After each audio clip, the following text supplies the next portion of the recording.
my name is Veronica diaZ, And mine is Nestor. and we're going to read about the development of the periodic table.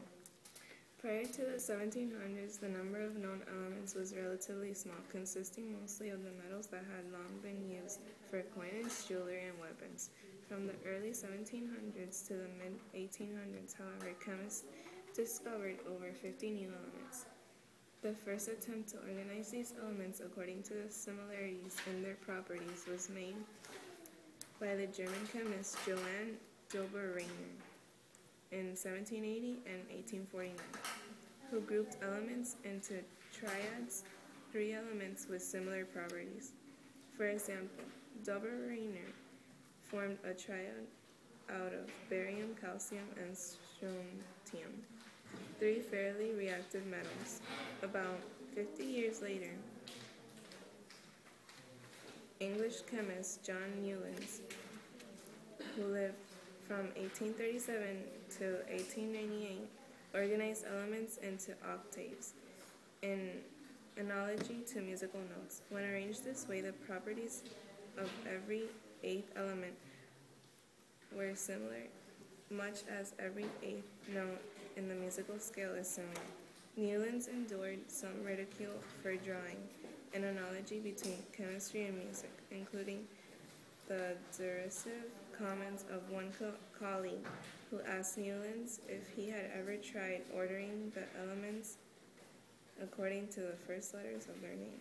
The modern periodic table is accredited primarily to the Russian chemist Dmitry Mendeleev from 1834 to 1907, even though a similar organization had been suggested by the German chemist Julius Lothar Meyer from 1830 to 1895. As we saw in Chapter 2, Mendeleev's table is based on the periodic law, which states that when elements are arranged in order of increasing mass, certain properties recur periodically. Mendeleev arranged the elements in a table in which mass increased from left to right, and elements with similar properties fell in the same columns. Mendeleev's arrangement was a huge success, allowing him to predict the existence and properties of yet undiscovered elements, such as Eka aluminum, later discovered and named gallium, and Eka silicon, later discovered and named germanium. The properties of these elements are summarized in figure 8.1.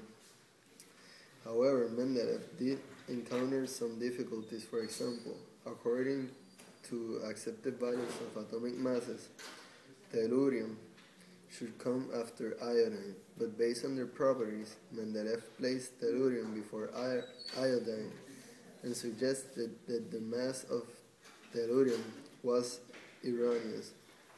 The mass was correct. Later work by English physicist Henry Moseley showed that listing elements according to atomic number rather than atomic mass resolved this problem and resulted in even better correlation with elemental properties. Notice the scientific method in practice in the history of the periodic table. A number of related observations led to a scientific law, the periodic law. Mendeleev's table, which is really just an expression of the periodic law, had predictive power as laws usually do. However, it did not explain why the properties of elements recurred or why certain elements had similar properties.